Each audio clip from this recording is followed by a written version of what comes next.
E aí, galera, voltamos para mais uma viagem pelo maravilhoso mundo da química, hein? Vamos lá viajar por este mundo. E aí nós temos na sequência aí polaridade, duas polaridades, ligação e molécula. Outro assunto importantíssimo. Esses assuntos aí dessas aulas, tá? Geometria, polaridade e forças intermoleculares têm sido o assunto da UFSC. Eles têm cobrado muita questão em cima disso. Então você tem que sair daqui, ó, afiadíssimo, porque você precisa saber isso com certeza. Isso e cálculo estequiométrico na química é o que é, né? Então, vamos lá. Bom, quando se fala em polaridade de ligação, pessoal, tem que se falar em eletronegatividade.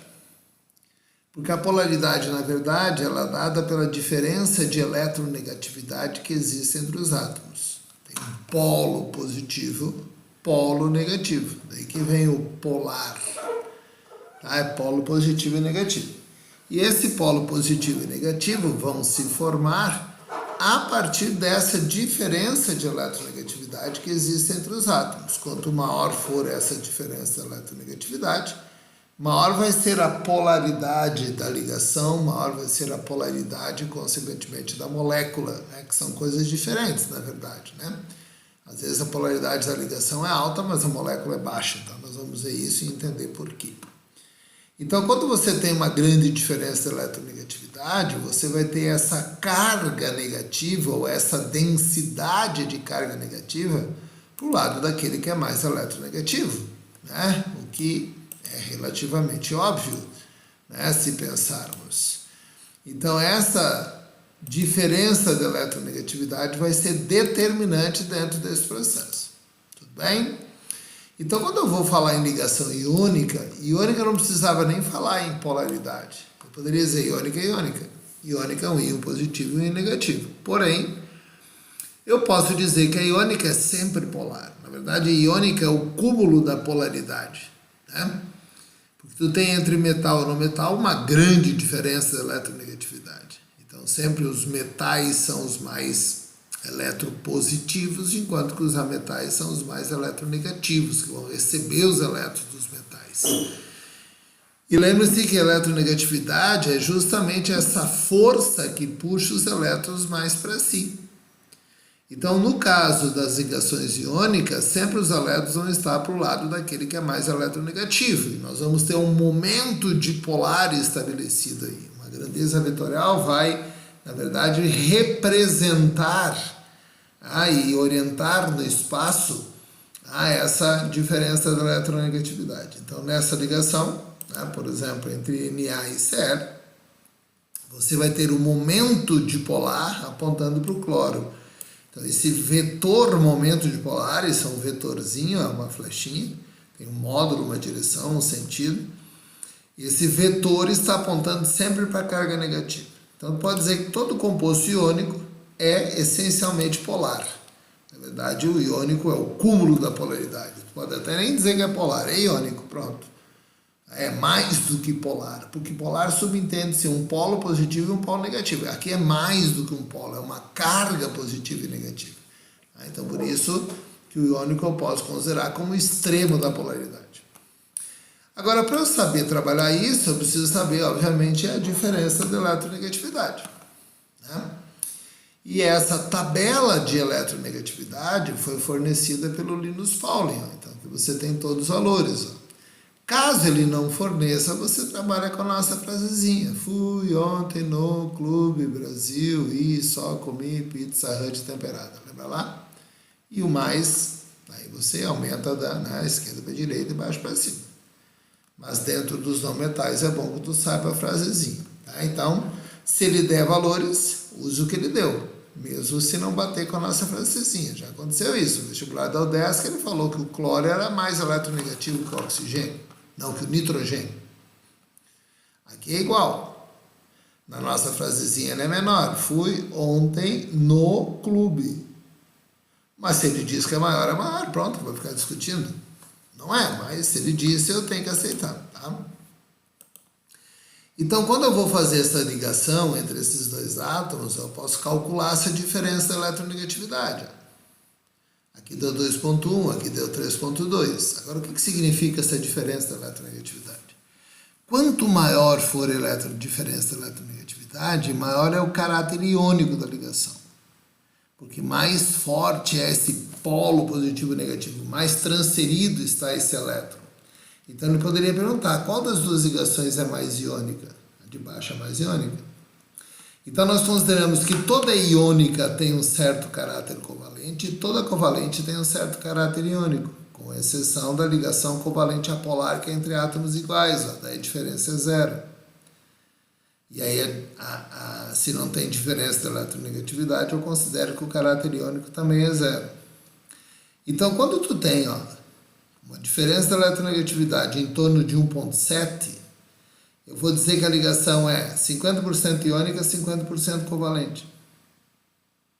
Tudo bem? Maior que 1,7 eu vou dizer que é iônica, menor que 1,7 eu vou dizer que é covalente. Tudo bem? Alguns outros livros trazem 1,9 para ter certeza.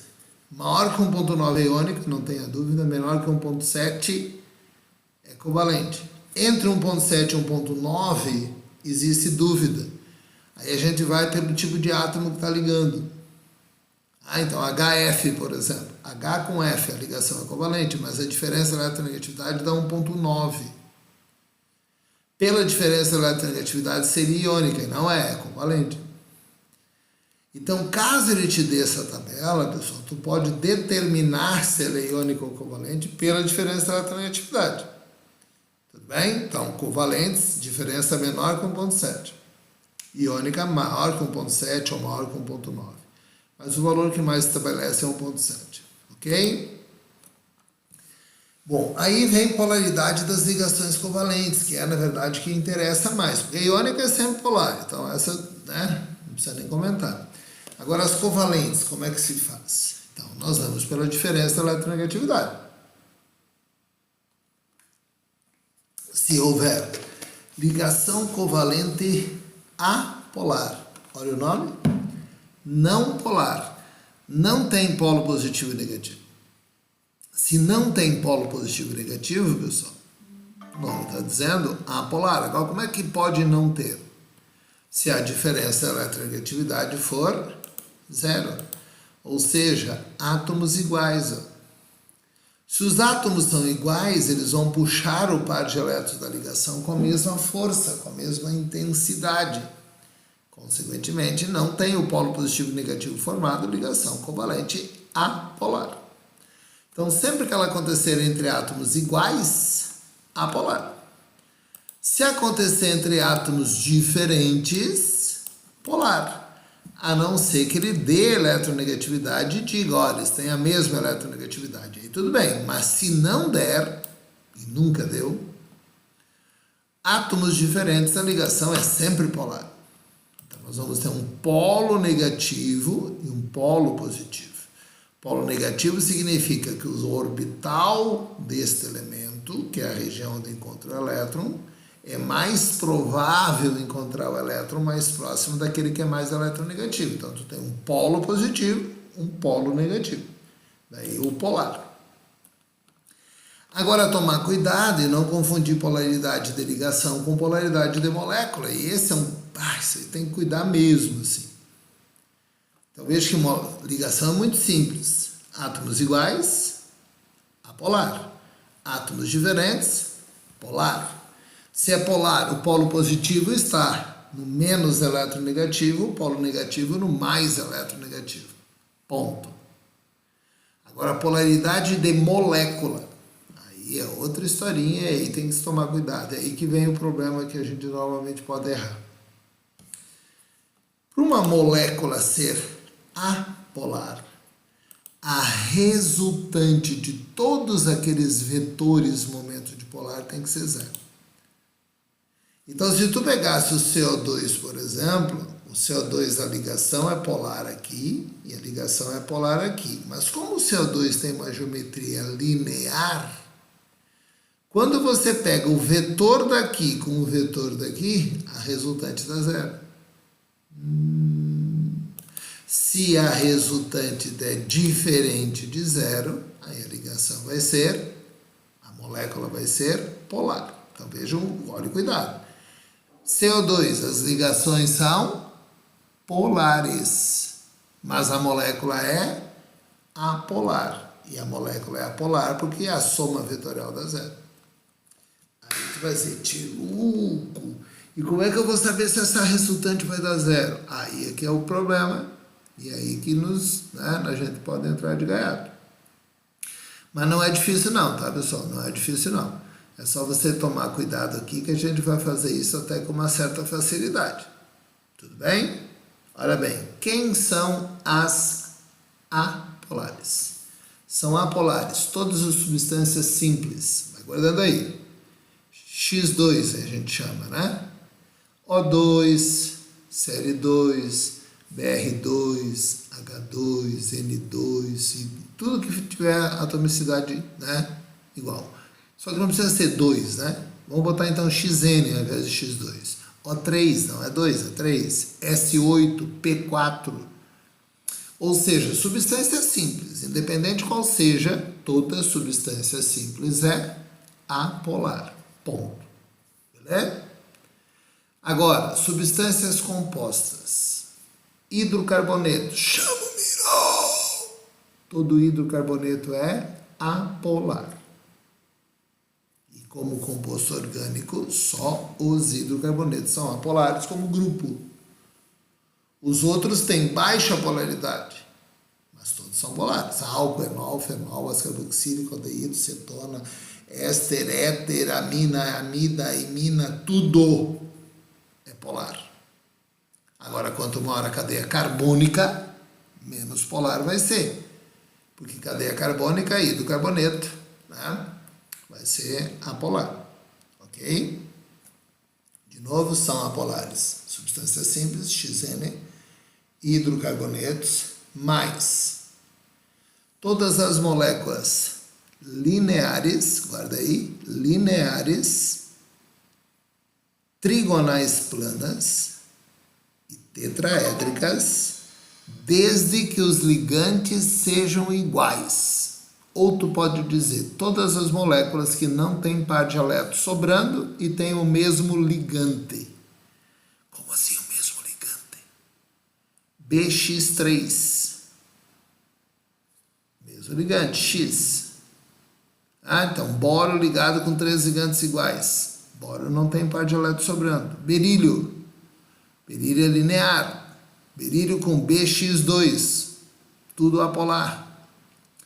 CH4, carbono com 4 ligantes iguais. Tudo apolar. Embora CH4 tem 2 motivos para ser apolar, porque é um hidrocarboneto e porque tem 4 ligantes iguais. Agora, ó, CCl4, carbono ligado com 4 cloro. Por que é apolar? Tetraédrico com ligantes iguais. Repetindo, então, quem são os apolares que vão dar resultante zero? Substâncias simples, todos os hidrocarbonetos, moléculas lineares, trigonais planas e tetraédricas, desde que os ligantes sejam iguais. Ponto. Tem mais que isso? Tem. Mas nunca foi cobrado. Aí vão entrar os casos especiais, compostos orgânicos, que dependendo de como é que é a geometria do composto, o resultante pode dar zero. Mas aí, gente, já extrapola um pouquinho o nosso nível de questão. Então, tudo que eu falei está colocado aí. Ó. Quem são as apolares? Ó? Lineares, trigonais planas e tetraédricas. Só que em todos eles os ligantes são iguais. Ó. Então, nós vamos exercitar aí. Ó. Olha o primeiro lá, berílio, geometria linear. Boro, geometria trigonal plana. Carbono, geometria tetraédrica. Nitrogênio, sobrou par de elétron, piramidal. Oxigênio, sobrou par de elétron, angular. Agora, olha lá o primeiro, berílio, linear com ligantes iguais, apolar. Boro, trigonal plana com 3 ligantes iguais, apolar. Carbono, dois motivos que eu comentei com vocês. Apolar porque é hidrocarboneto ou porque tem 4 ligantes iguais. Nitrogênio, piramidal. Toda piramidal é polar. Água, angular. Toda angular é polar. Não tem exceção. Toda angular é polar. Não tem exceção. Tudo bem? Bueno. CO2, geometria linear. HCN, geometria linear. SO3, geometria trigonal plana, 3 ligantes não sobra par. CO2, apolar. Linear com ligantes iguais. Agora o outro, HCN, linear, polar, porque os ligantes são diferentes. SO3, apolar. Trigonal plana com ligantes iguais. Perceberam, gente? Então, olha, não é difícil, é fácil, é só ter cuidado. Então, vejam aí. Fazer bastante exercício aí. CO2, NO2 e SO2 são gases em condições normais de temperatura e pressão. Assinale a alternativa correta em relação a essas 3 espécies químicas. Elas são espécies químicas moleculares. Todos são moléculas, formados por ligação covalente com atomicidade conhecida. São espécies químicas polares. Será? Não, né? O primeiro já não. Você já conhece. Apenas uma delas tem geometria linear. Sim, por isso que ela é a única apolar. NO2 sobra par no nitrogênio. Portanto, angular. SO2 sobra par no S, também é angular. Pelo menos uma delas tem geometria trigonal. Gente, tem que ter 3 ligantes. Ninguém tem 3 ligantes aí, então, não precisa nem olhar. Apenas uma delas tem um par de elétron não ligante no átomo central. Bom, aí tu tem que fazer estrutura aqui. E aí tu vai acontecer um detalhe importante aqui. SO2 sobra par. Nitrogênio, desculpa. O nitrogênio, gente, está dentro daquelas chamadas anomalias do octeto. Pois é, o N. Se tu for montar o NO2, tu vai perceber, é só questão de montar. O N tem 5 no último nível, faz uma dupla com O, fechou pro O, e aí sobrou um elétron. Percebe? E é aquele tipo de molécula que fica com número de elétrons ímpar. Então não fecha o octeto, ele fica com 7 no último nível. Então, ó, só tem um que tem par de elétron não ligante no átomo central. Verdade, só o SO2 que sobra par. O N sobra, mas não é um par. O N sobra elétron, mas sobra um elétron. Tá? Então, verdade aí. Compostos de enxofre estão presentes em certo grau em atmosferas naturais, estão poluídas, cuja origem pode ser decomposição de matéria orgânica por bactérias, incêndio de florestas, gases vulcânicos, etc. No entanto, em ambientes urbanos e industriais, como resultado da atividade humana, as concentrações desses compostos são altas. Dentre os compostos de enxofre temos o SO2. Em relação ao SO2, já conhecemos a criaturinha, né? Parece pra caramba esse cara. Lembra lá? S-O dativo O. Tem ligações polares? Sim. Geometria angular? Sim. Pronto. É uma molécula polar. As ligações são polares e a molécula é polar porque ela é angular, toda angular é polar. A respeito da geometria da polaridade das ligações dos compostos previsto por suas estruturas de Lewis, pode-se afirmar corretamente que PCl3 é polar? É trigonal, né? Será que é plana? Fósforo da família 5A, sobra par de elétron. Se sobra par de elétron, é piramidal. Portanto, falso. Na molécula tetraédrica do POCl3, as ligações químicas PCl são covalentes polares? Sim, porque são entre átomos diferentes. Pronto, não precisa nem fazer. Tá? Pois o amônio, os ângulos de ligação NH são iguais ao NH da amônia. Não. No amônio é 109,28, que é a hibridização sp3 do amônio. E na amônia é 107. O comprimento da ligação HT no H2TE, no composto polar, é menor que o da ligação HI no composto HI. Aí tu tem que ver pela diferença da eletronegatividade. HTE, o comprimento da ligação é maior, né, que HI, porque é menos polar o telúrio. No composto COCl2, os átomos da molécula se dispõem dos eixos de uma pirâmide. Não, o carbono nunca é piramidal. Aqui o carbono é trigonal plano, faz uma dupla, tá? Então a resposta está lá, não coloquei, mas a resposta é letra B de Brasil, tá bom? Vou botar lá, né? Para não deixar dúvida, depois alguém vai pegar a questão, não tem a resposta. Vou copiar aqui, vamos botar lá a resposta, não sei como é que não saiu. Aqui, tá bom? Aqui de novo, falando de polaridade, né? Então veja que é uma questão, parece bem, olha lá, entender geometria. Isso aqui é uma tetraédrica, 4 ligantes, ó, e um do meio. Isso é uma linear, isso é uma angular, e essa é uma linear com átomos diferentes, ó. 2 átomos só, né? Então sempre que tiver 2 átomos só diferentes, vai ser sempre polar. Ele quer saber quem é polar, essa é uma delas. E qual é a outra polar? Toda angular é polar. A única dúvida, gente, é o ozônio. Alguns acham que o ozônio é polar, porque é angular. E toda angular é polar. Mas alguns acham que o ozônio não é polar, é apolar. Por quê? Porque a substância é simples. Tá vendo? Então tem as duas justificativas. E para nós, como é que fica? Nunca pediram ozônio para nós, nunca. Já caiu ozônio na Federal aqui, já caiu ozônio na Federal do Paraná, eles não pediram polaridade. Não pediram, eles não pedem.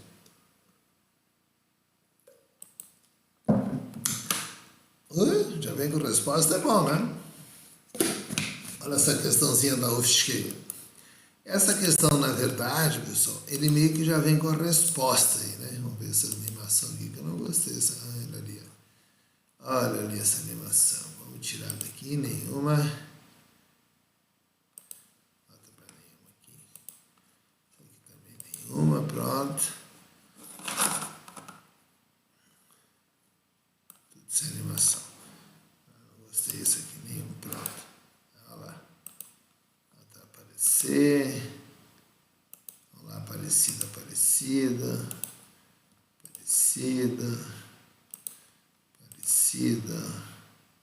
Deixa eu ver que saquinho isso aí. Tá, vamos lá. Não é surpresa mesmo?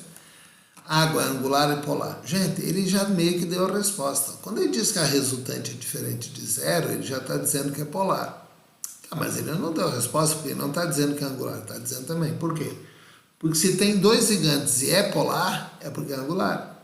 Porque se tivesse 2 gigantes e fosse linear, que é esse aqui, ó, aí seria apolar. Ó. Então essa é uma questão para quem tem uma noçãozinha de geometria e polaridade, já veio morta, já veio pronta, tá? CO2 linear é apolar. Você está dizendo que a resultante é zero, está dizendo que é apolar. Mas ela só é apolar porque ela é linear. Trigonal, pelo amor de Deus, 4 ligantes trigonal. Polar, amônia, N, ó, isso apareceu quantas vezes, né? Amônia aparece 5A sobra par, piramidal, polar, toda piramidal polar, tetraédrica polar, 4 ligantes iguais, tetraédrica polar. CO2 é apolar? Gente, parece que eu invento questão. Ó. Mas vejam, eles cobram basicamente as mesmas questões. Então começa a ficar muito simplinho. CO2 é apolar? Sim. Vetor resultante zero? Isso. Amônia e água são polares? São. BF3 e CO2 são apolares? São também. Água e BF3 são polares? Não. Água sim, BF3 não, porque é trigonal plano. Os compostos NH3 e BF3 são apolares? Não. BF3 sim, mas NH3 é piramidal. Por favor, né, gente? Olha o N de novo. A partir dos conceitos da teoria da repulsão dos pares de eletrões da camada de valência, as moléculas de dióxido de carbono, CO2, disulfeto de carbono, CS2, e difluoreto de xenônio. Bah, isso aí pegou, são lineares e apolares. Gente, aí, CO2 sabe que sim, CS2 sabe que sim. Esse que é um problema, difluoreto de xenônio, né? O xenônio é da família 8A, e o 8A fazendo ligação, como é que alguém da 8A faz ligação? Então aqui é aquela tal da expansão do octeto, ele ativa um elétron, aí vai ter 2 elétrons emparelhados, e vai ficar um para cada lado. Então sim, é linear e são apolares. Tá? Não é uma questão que para nós cairia, mas as outras duas sim. Trióxido de enxofre, SO3, trifluoreto de boro, boro, não são lineares, verdade, então são polares, mentira. Eles não são lineares, mas são apolares. Água e amônia tem par de elétron livre? Tem, e polaridade diferente de zero, sim. Uma angular, outra é piramidal.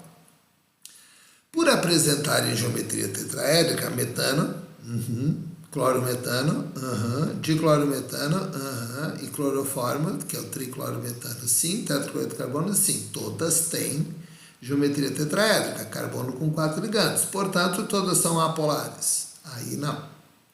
São apolares as que tiverem ligantes iguais. Metano e tetracloreto são apolares. Só que o outro não. Clorometano, diclorometano e triclorometano são polares porque os ligantes não são iguais. Carinha. Todas as moléculas diatômicas, 2 átomos lineares, sendo apolares, são compostas 2 átomos iguais, e são polares quando compostas de 2 átomos diferentes. Perfeito. Perfeito. Moléculas diatômicas, 2 átomos. CO, NO, diatômica. H2Cl2O2, diatômica. Se for átomos diferentes, CO, NO, SO, HCl, HF, HI, tudo é polar. Mas se forem átomos iguais, H2, N2, Cl2, Br2 e 2, todas são apolares. Verdade verdadeira, correcto, afirmativo. Percebe? Incorreta. Tem 2 características que definem lá se uma molécula é ou não polar. Diferença da eletronegatividade e a geometria. Quer saber? É incorreta. A geometria das moléculas de oxigênio e ozônio são lineares. Não. Oxigênio é, porque são 2 átomos, O2, toda diatômica linear, mas o ozônio não, O3, o ozônio é angular. E aí por que acham que o ozônio é polar? Porque ele é angular. Outra questãozinha, CO2 apolar, SO2 polar, sobra par, NO2 polar. Lembra que apareceu lá atrás, gente? Agora olha lá o que acontece. Ele é um polar que não tem par de elétrons sobrando. Tem um elétron sobrando, ele é uma anomalia do octeto. Então, cuida dessa molequinha aí, que é um carinha que é liberado na queima de combustível fóssil, aí é um poluente, causa chuva ácida e tal. Quais tem momento de dipolo? Ele está perguntando quais são polares. Vamos tirar as que não são, que tu sabe? Essa não é. Como é que eu sei? 4 ligantes. Essa não é. Como é que eu sei? Berílio, 4 ligantes. Essa não é. Como é que eu sei? Boro, 4 ligantes. Essa não sei. Pode ser. Berílio, não. Então só sobrou essa. E por que essa é? Nitrogênio sobra par de elétron. E essa aqui é meio complicadinha para nós, né? Nunca vimos isso aí. ClF3. Como é que o cloro pode fazer 3 ligações? Só se fizer aquela tal da expansão do octeto. O cloro tem 5 elétrons no subnível P. Tem 7 no último nível, mas tem 5 no P. Então ele só tem 1 elétron desemparelhado. Então poderia fazer uma ligação, que é o que normalmente acontece. Mas como é que ele pode fazer 3? Ele ativa um elétron de um orbital completo e passa a ter 3 elétrons desemparelhados. Só que daí ele fica com 3 desemparelhados. Olha bem, ele era um S2P5. Tudo bem? Aí ele tem, no P5 tem 2 emparelhados. Tem 2 pares de elétrons no P5 e 1 elétron desemparelhado. Quando ele ativa esse elétron, ele fica com um no P5 emparelhado. E o outro emparelhado é no S2, porque é S2P5. E fica com 3 desemparelhados para fazer as 3 ligações. Então ele está fazendo 3 ligações e sobra par. Mesmo que tu não souber a geometria é a molécula é uma molécula polar, porque está fazendo 3 ligações e tem par de elétrons sobrando. Tudo bem? Aí a geometria é uma geometria inteira lá, que não interessa para vocês, mas tá. Aqui o C2F4, ó. C2F4, C liga com C, liga com 4 fluoro, então tem uma dupla entre eles. Então, o que nós temos nesse composto? O composto é apolar, o composto. As ligações CC são apolares, mas as ligações CF são polares. Então, resposta, o composto é apolar, porém tem ligações polares CF e apolares CC, né? Porque carbono é apolar. Fechou, moçada? Valeu? Então, uma aulinha importante aí, ó, né, para você retomar aí o seu semestre. E daqui a pouquinho nós estamos junto com vocês aí, dentro só de aula, dando aula ao vivo, daqui a pouco a gente aparece. A gente não é assombração, mas de vez em quando a gente aparece.